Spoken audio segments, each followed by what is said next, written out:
کہ مسافر قبل الظہر اگر اپنے وطن واپس آ جائے، ماہ مبارک رمضان میں ظہر سے پہلے اپنے وطن پہنچے، وہ فجر سے پہلے سفر میں ہو یا فجر سے فجر سے پہلے سفر شروع کیا ہو، روزے سے ہو اور سفر کیا ہو، ظہر سے پہلے اگر وطن پہنچے یا ایسی جگہ جہاں اس نے 10 دن کم از کم قیام کرنا ہو اور اس نے کوئی مبتل روزہ کام انجام نہ دیا ہو، روزے کو باطل نہ کیا ہو، باطل کرنے والا کام انجام نہ دیا ہو، تو اس دن کا روزہ رکھنا اس پر واجب ہے اور اس کی قضا بھی اس پر واجب نہیں ہے۔ اور اگر کوئی ایسا کام کر چکا ہے کہ جو روزے کو باطل کر، ناشتہ وغیرہ کر کے آیا سفر سے مثلا قبل ظہر وطن پہنچے، تو پھر اس دن کا روزہ اس پر واجب نہیں ہے۔ سفر میں افطار کیا ہے، اب ظہر سے پہلے پہنچا ہے تو روزہ نہیں ہے اور اس کی قضا واجب ہے۔ اگر کچھ نہیں کھایا ابھی تک، سفر کیا اب کراچی سے اسلام آباد سے اور صبح سے کچھ نہیں کھایا، مبتل روزہ کوئی بھی کام انجام نہ دیا، آپ اپنے شہر میں ظہر سے پہلے پہنچے تو آپ نیت کریں، روزہ رکھیں، اس دن آپ کا روزہ صحیح ہوگا اور اس کی قضا بھی نہیں ہے۔ تو مسافر اگر بعد الظہر وطن پہنچے، اپنے وطن میں ظہر کے بعد اپنے وطن پہنچے یا ایسی جگہ جہاں کم از کم 10 دن قیام کرنا ہو سفر میں،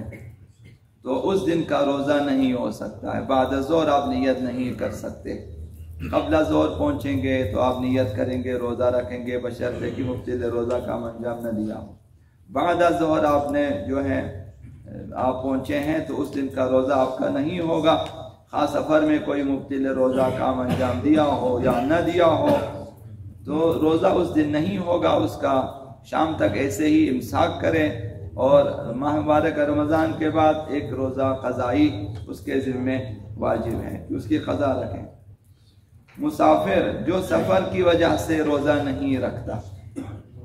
اور وہ شخص جو کسی عذر کی وجہ سے روزہ نہیں رکھ سکتا، بیماری کی وجہ سے مثلا روزہ نہیں رکھ سکتا، یا کمزوری کی وجہ یا بڑھاپے کی وجہ سے روزہ نہیں رکھ سکتا، یا مسافر سفر کی وجہ سے روزہ نہیں رکھ سکتا، اس کے لیے ماہ مبارک رمضان میں دن کے وقت میں اگرچہ روزے سے نہیں ہے پھر بھی دن کے وقت ازدواجی تعلقات قائم کرنا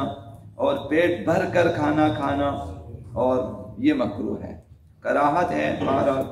حسب ضرورت کھائیں، جتنا ضروری ہے کھا لیں، زیادہ کھانا پینا بھی نہ کریں اور ازدواجی تعلقات کو بھی جو ہیں وہ رکھیں۔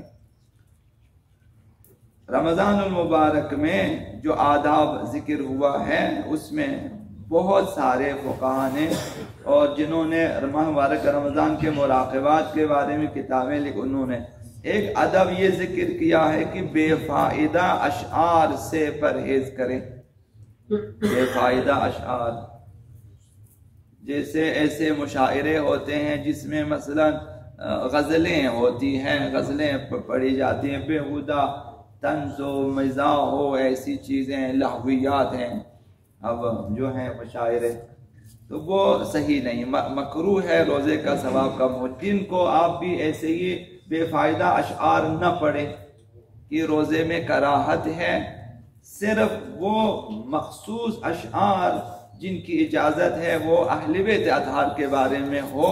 اور ان کے فضائل کے بارے میں، ان کے مصائب کے بارے میں اور مستند ہو، صرف وہ اشعار جو ہیں اس کی پرواہ نہیں ہے، ورنہ مکروہ ہے ماہ مبارک رمضان میں۔ حضرت آغا امام جعفر الصادق علیہ السلام فرمایا یکرہ روایت الشعر للصائم، انہوں نے فرمایا کہ روزہ دار کے لیے شعر پڑھنا مکروہ ہے، کہ وہ شعر نقل کرے، روایت کرے، یہ مکروہ ہے۔ اور دوسرا ادب یہ ہے کہ جو ہے خوشبو کریں، خوشبو کرنا مستحب ہے روزہ دار کے لیے، عطر